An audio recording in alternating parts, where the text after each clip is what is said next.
السلام علیکم ورحمۃ اللہ وبرکاتہ۔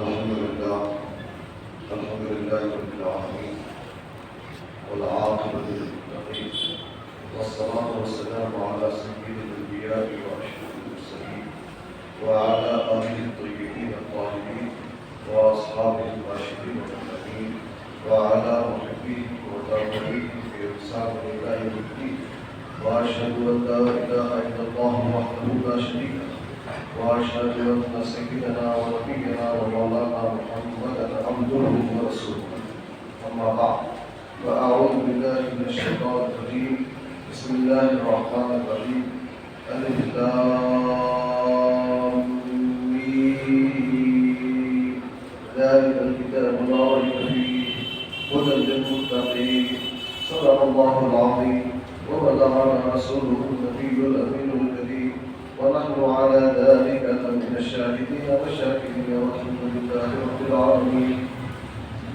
الف لام میم، یہ وہ کتاب ہے جس کے کلام الہی ہونے میں کوئی شک نہیں، یہ متقیوں کے لیے ہدایت ہے۔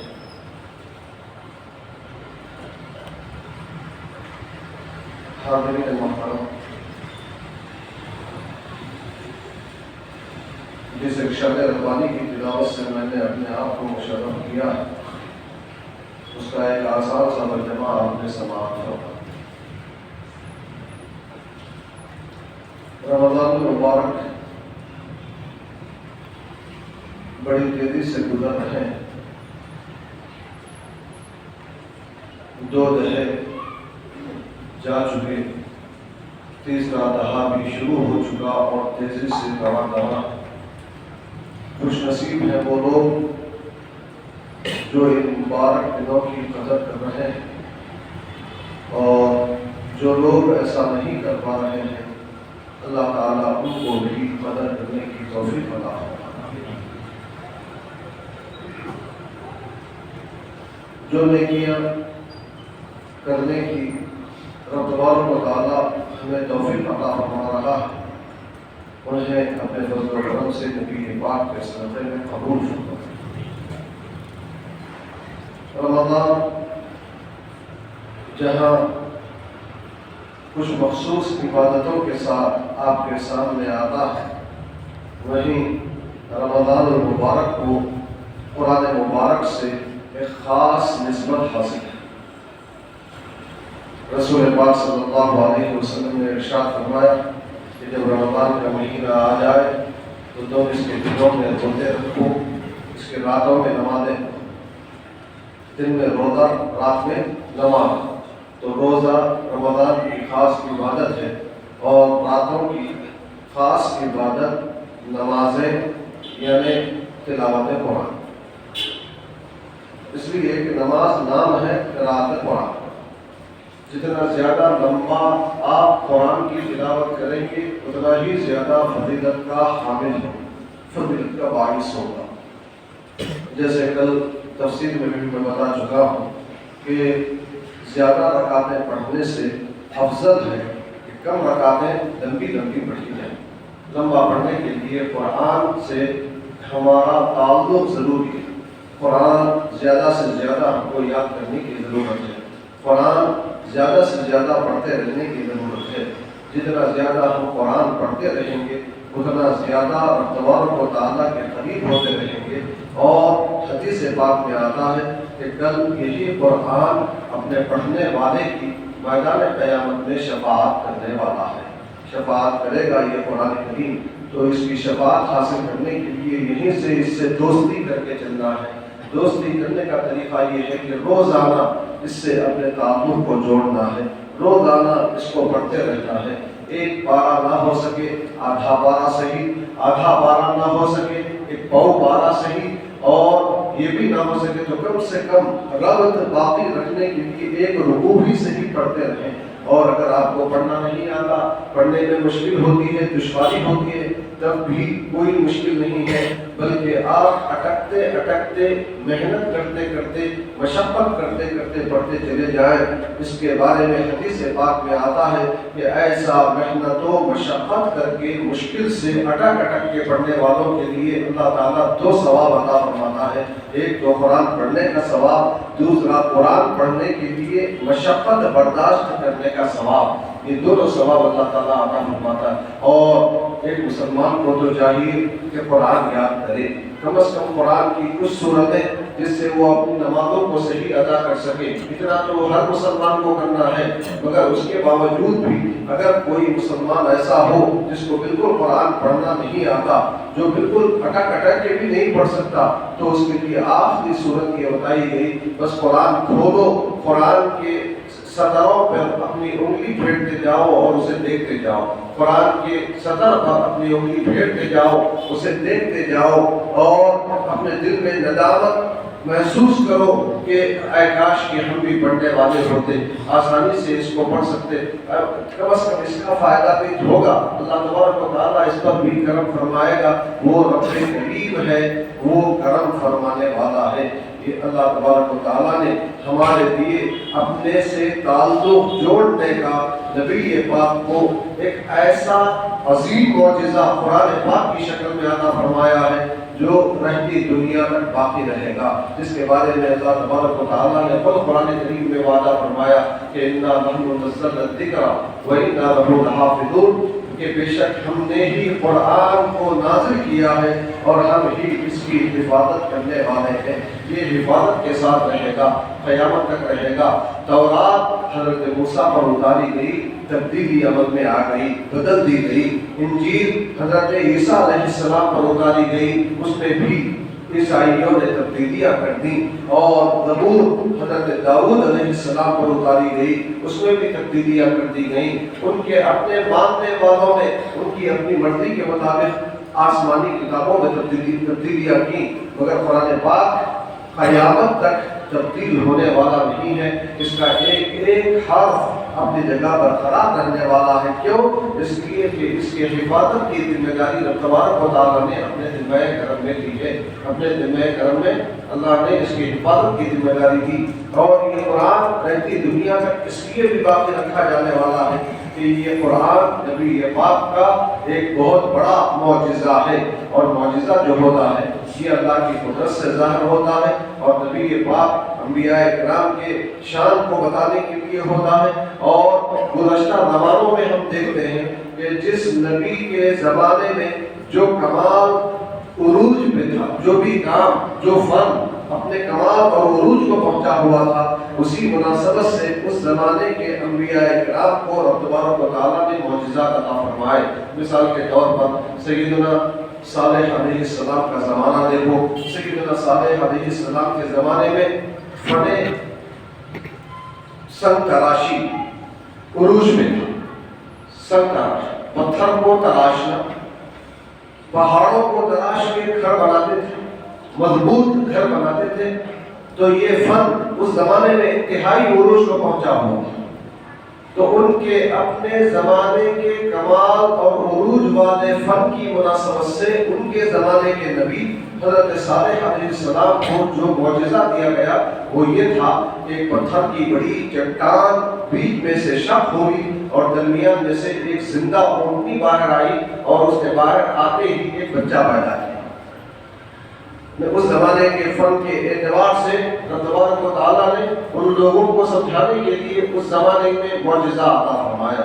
حضرت عیسیٰ علیہ السلام کو دیکھو، حضرت عیسیٰ علیہ السلام کے زمانے میں فن طب اپنے عروج میں تھا، ڈاکٹری اپنے عروج میں، لوگ ہر طرح کی بیماریوں کا علاج کر لیتے تھے، ہر طرح کی بیماریوں کا۔ اگر ان کے پاس کوئی بیماری کا علاج نہیں تھا، وہ موت کے سوا یہ لوگ ہر چیز کا علاج کر لیتے تھے۔ اب حضرت عیسیٰ علیہ السلام کو ان کے زمانے میں بھیجا گیا، تو اسی مناسبت سے معجزے بھی آپ کو عطا فرمائے گئے کہ آپ مادرزاد بندے کو اچھا کرتے تھے، برس والے کو شفا عطا فرماتے تھے۔ یہی نہیں بلکہ اللہ کے حکم سے مردوں کو بھی زندہ کیا۔ یعنی وہ لوگ، اس زمانے کے لوگ جس وقت میں کمال حاصل کیے ہوئے تھے اور اس میں اور آگے بڑھنے کی ان کے لیے گنجائش نہیں تھی، اسی مناسبت سے حضرت عیسیٰ علیہ السلام کو معجزہ دیا گیا کہ آپ مردوں کو بھی زندہ کریں۔ اس زمانے میں وہ لوگ مردوں کو زندہ نہیں کر سکتے۔ اسی طرح آپ دیکھتے چلے جائیں حضرت موسیٰ علیہ السلام کا زمانہ۔ حضرت موسیٰ علیہ السلام کے زمانے میں جادوگری عروج میں، جادو کے دور پر لوگ بہت کچھ کر لیا کرتے تھے۔ ایسے زمانے میں جب حضرت موسیٰ علیہ السلام کو نبی اور رسول بنا کر بھیجا گیا تو آپ کو جو معجزے دیے گئے وہ کیا تھا؟ عصا، لکڑی زمین پہ ڈالتے تو اژدہا بن جاتا، اٹھا لیتے دوبارہ پھر لکڑی بن جاتا۔ ید بیضاء کہ گریبان میں اپنا ہاتھ رکھ کے نکالتے تو چمکنے لگتا، دوبارہ گریبان میں ہاتھ رکھ کے نکالتے تو پرانی حالت پہ لوٹ کے آ جاتا۔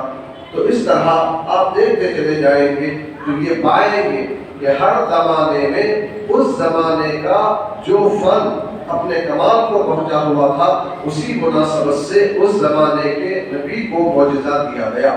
اب آؤ نبی پاک محمد الرسول اللہ صلی اللہ علیہ وسلم کے زمانے مبارکہ کو دیکھو کہ سرکار جب تشریف لائے، عرب یہ اپنی زبان داری پہ بڑا غرور کرتے تھے۔ عرب دیکھو یہ اصطلاحات، ایک ہے عرب، ایک ہے عجم۔ عرب اور عجم، عرب کہتے ہیں، لفظی معنی بتا رہا ہوں میں، عرب کہتے ہیں ان کو جن کو بولنے کی بڑی قوت حاصل ہو، اور عجم کہتے ہیں گونگوں کو جو بول نہیں سکتے۔ تو عرب اپنے بولنے پہ اتنا گھمنڈ کرتے تھے کہ اپنے سوا پوری دنیا کو وہ عجم سمجھتے تھے، گونگے، کوئی کچھ بولنے کی طاقت ہی نہیں رکھتا ہمارے سامنے۔ زبان دانی کا بڑا گھمنڈ، کوئی ہمارے جیسا بول نہیں سکتا ہے، کوئی ہمارا جیسا لکھ نہیں سکتا۔ ایسے زمانے میں جب لوگ اپنی زبان پر بہت زیادہ گھمنڈ کر رہے تھے، رسول پاک صلی اللہ علیہ وسلم کو بھیجا گیا تو جہاں آپ کو سر تافا معجزات عطا فرمائے گئے، وہیں ایک بڑا معجزہ قرآن پاک کی شکل میں دیا گیا۔ قرآن پاک کی شکل میں دے کر بتایا گیا کہ دیکھو یہ اللہ کا کلام ہے اور تم اپنی زبان پر گھمنڈ کرتے ہو۔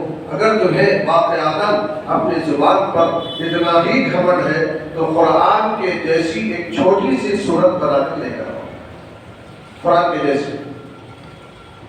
کیوں؟ یہ بھی ایک زبان ہے اور تمہاری اپنی زبان ہے، کوئی اور زبان نہیں، وہی زبان ہے جسے تم صبح شام بولتے ہو، جس کے بولنے پر تمہیں ناز ہے۔ اسی زبان میں قرآن اتارا گیا ہے، اسی زبان میں۔ اگر تم یہ سمجھتے ہو کہ یہ کلام اللہ کا نہیں ہے بلکہ محمد عربی نے اپنی طرف سے بنا کے پیش کیا ہے تو اس جیسی ایک صورت بنا کے پیش کرو۔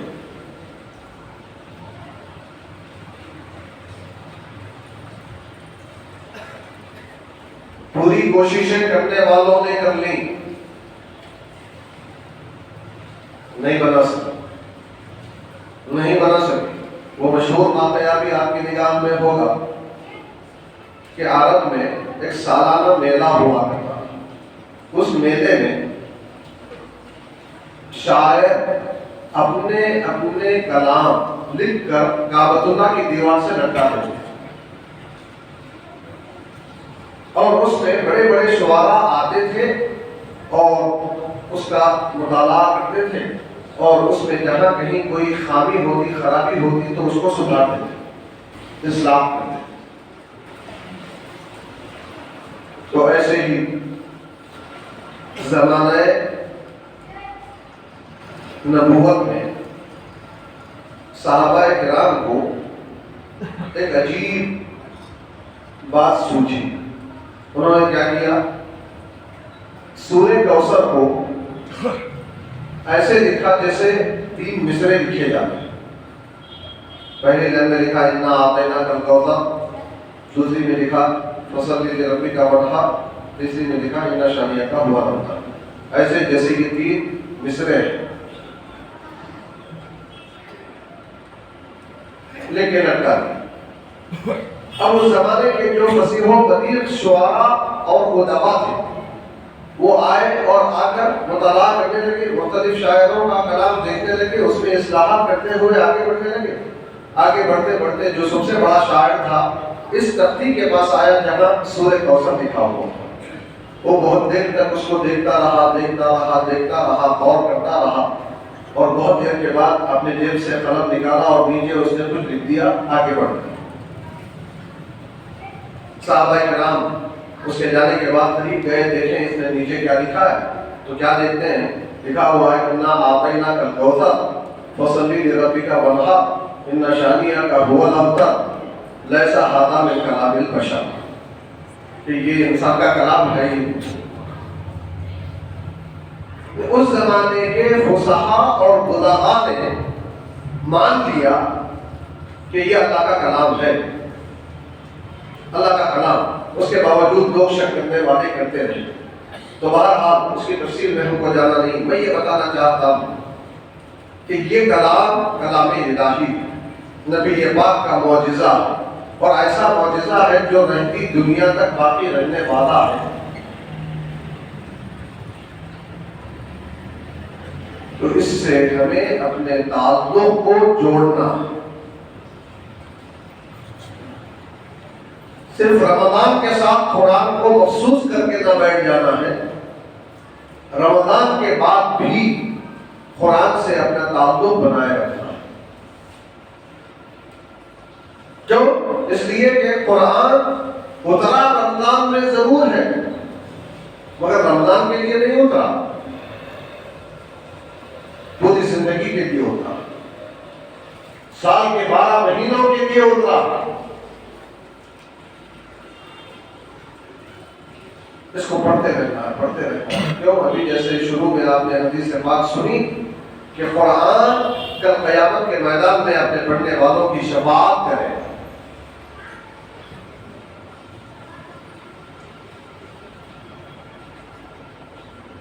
اب پڑھنے کا جہاں تک معاملہ ہے، یہ اردو زبان میں نہیں ہے، یہ عربی میں ہے۔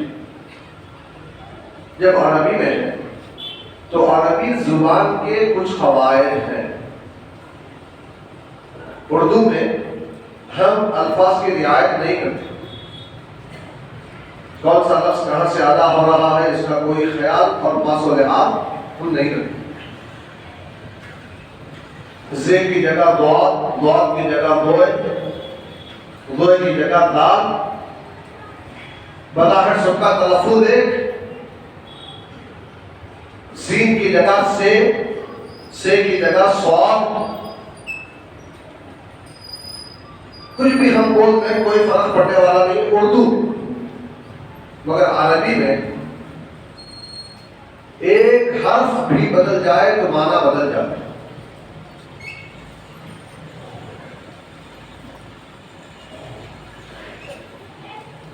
حمزے کی جگہ عین پڑھ لیا معنی بدل جاتے ہیں، عین کی جگہ حمزہ پڑھ لیا معنی بدل جاتے ہیں، سین کی جگہ صاد، صاد کی جگہ تے معنی بدل جاتے ہیں۔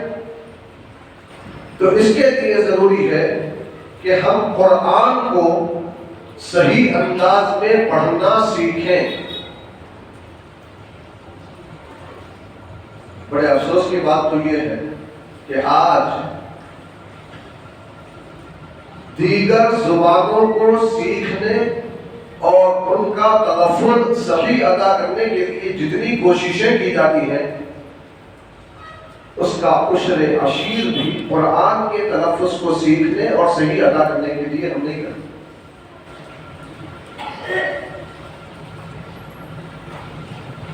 انگریزی انٹرنیشنل زبان، شریعت اس کے پڑھنے سے سیکھنے سے روکتی نہیں، سیکھو، مگر اس سے پہلے قرآن سیکھو،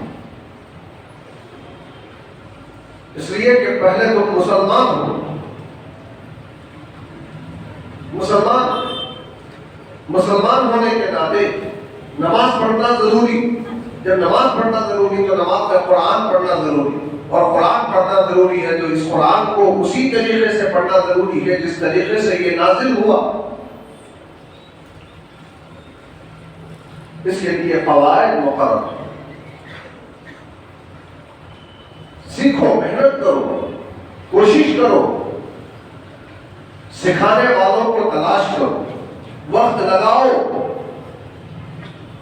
اس لیے کہ حدیث پاک میں ہے رب تالی القرآن والقرآن یلعنہ, کہ کچھ قرآن پڑھنے والے ایسے ہیں کہ قرآن ان پر لعنت کرتا ہے. کیا قرآن ہم لعنت کے لیے پڑھتے ہیں؟ ارے قرآن تو برکت کے لیے پڑھا جاتا ہے, قرآن تو رحمت کے لیے پڑھا جاتا ہے. مگر اگر اس کے حروف کی ادائیگی صحیح نہ ہو, معنی بگڑ جائے, تو یہی قرآن جو باعث برکت تھا لعنت کا سبب بن جاتا. ہمارے استاد فرمایا کرتے تھے, اللہ علیہ رحمت کرے, کہ ایک مرتبہ ایک عرب خاتون اپنے بچے کو شرارت کرنے پہ ڈانٹ رہی تھی. بار بار بچہ ویسے ہی شرارت کر رہا تھا, تو آخر میں عرب خاتون نے اپنے بچے سے کہا, بیٹا اگر آئندہ تو ایسی ہی شرارت کرے گا تو تجھے مار کر تیری ہڈیاں پسلیاں ایسے توڑوں گی جیسے ہندوستانی قرآن کی ہڈیاں پسلیاں توڑ کے پڑتا ہے.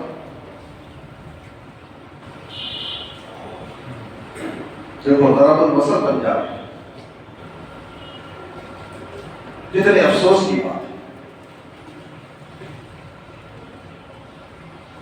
اگر ہم واقعاتاً قرآن کو سیکھنے والے بن جائیں, اللہ نے چاہا تو آگے چل کے سکھانے والے بھی بن جائیں گے.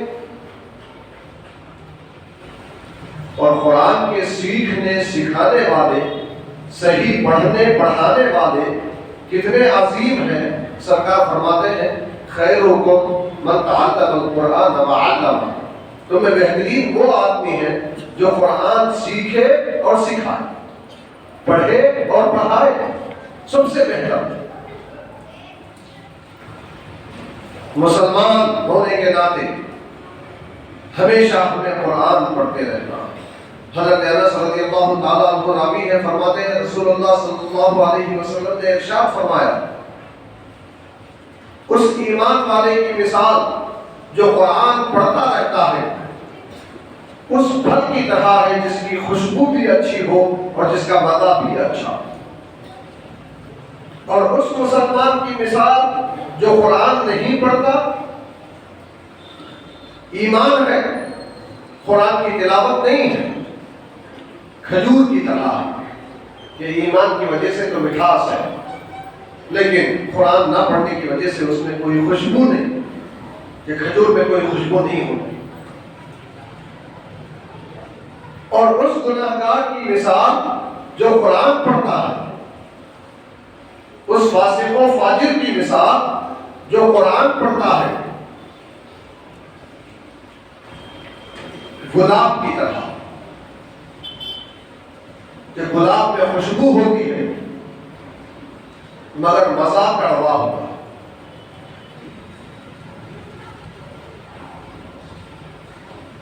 تو گناہگار ہے, قرآن پڑھ رہا ہے, قرآن کے پڑھنے کی وجہ سے خوشبو تو محسوس ہوگی, مگر حقیقت میں چونکہ وہ گناہوں میں ڈوبا ہوا ہے اس کی زندگی میں کڑوا ہے. پھر اس کے بعد فرماتے ہیں وہ گناہگار جو قرآن نہیں پڑھتا اس کی مثال اندرائن کے پھل کی طرح جو انتہائی کڑوا ہوتا ہے اور اس میں کوئی مزہ بھی نہیں. پھر اس کے بعد رسول پاک صلی اللہ علیہ وسلم نے ارشاد فرمایا کہ نیک لوگوں کی صحبت میں بیٹھنے والے کی مثال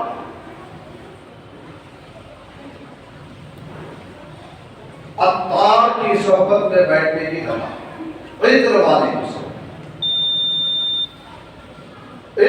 کی صحبت میں بیٹھو, اگر وہ کچھ نہ بھی دے خوشبو تو ملے, عطر نہ ملے خوشبو تو ملے. اور برے لوگوں کے صحبت میں بیٹھنے کی مثال خلائی در کے پاس بیٹھنے کو کہا. خلائی در کے پاس بیٹھو گے، اگر وہاں سے کچھ کالک نہ بھی لگے، دھواں تو ضرور ملے، بدبودار دھواں. تو اس لیے رمضان کے مبارک مہینے میں خصوصاً ہمیں قرآن سے زیادہ رشتہ جوڑنا ہے. رمضان کے بعد بھی اس تعلق کو مضبوط کرتے رہنا ہے، ہمیشہ قرآن پڑھتے رہنا ہے. رمضان میں بھی اچھے لوگوں کی صحبت اختیار کرنا ہے اور برے لوگوں کی صحبت سے بچنا. برے لوگوں کی صحبت سے بچنے کے لیے اعتکاف رکھا ہے. اعتکاف میں لوگ آتے ہیں، اچھے لوگ آتے ہیں، مسجد میں برے لوگ نہیں آتے. وہ تک مسجد میں بیٹھا ہوا ہوتا ہے. تو یہ اچھے لوگوں میں بیٹھنے کی مثال حدیث پاک میں جو دی گئی ہے اس کا ایک بہترین نمونہ اعتکاف ہے. اعتکاف تو رمضان کے بعد باقی نہیں رہے گا، مگر قرآن آپ کے ساتھ زندگی بھر لگا ہوا ہے اور یہ اللہ کا کلام ہے، اس کے بارے میں کوئی شک نہیں ہے. اور بندہ جب کبھی قرآن پاک پڑھتا ہے گویا اللہ سے کلام کرتا ہے، اللہ سے گفتگو کرتا ہے. اور اس گفتگو کی لذت وہی جانے جو محبوب و محب کی گفتگو کی لذت سے آشنا ہو. اللہ تعالیٰ سے دعا ہے کہ الہ العالمین کرم فرما، رحم فرما، ہمارے روزوں کو اپنے فضل و کرم سے قبول فرما، ہماری عبادتوں کو اپنے فضل و کرم سے قبول فرما، ہماری کوتاہیوں کو معاف فرما. الہ العالمین جس طرح تو نے ہمیں رمضان المبارک کے احترام اور اہتمام کی توفیق عطا فرمائی ہے، رمضان کے گزرنے کے بعد بھی الہ العالمین عبادتوں کا اہتمام کرتے رہنے کی ہمیں توفیق عطا فرما. الہ العالمین جن گناہگاروں کو ابھی بھی توفیق نصیب نہیں ہوئی ہے ان کو توفیق عطا فرما کہ وہ تیری بارگاہ میں سر بسجود ہو جائیں، تیرے احکام کی اطاعت کریں. الہ العالمین ہم سب کو اسلام کی عزت کی، صحت و عافیت کی لمبی زندگی عطا فرما، ایمان کی موت نصیب فرما، میدان محشر میں سرکار کی قرآن کی شفاعت ہمارا مقدر فرما. وصلی اللہ وسلم علی خیر خلقہ سیدنا محمد و آلہ و صحبہ اجمعین والحمد للہ رب العالمین.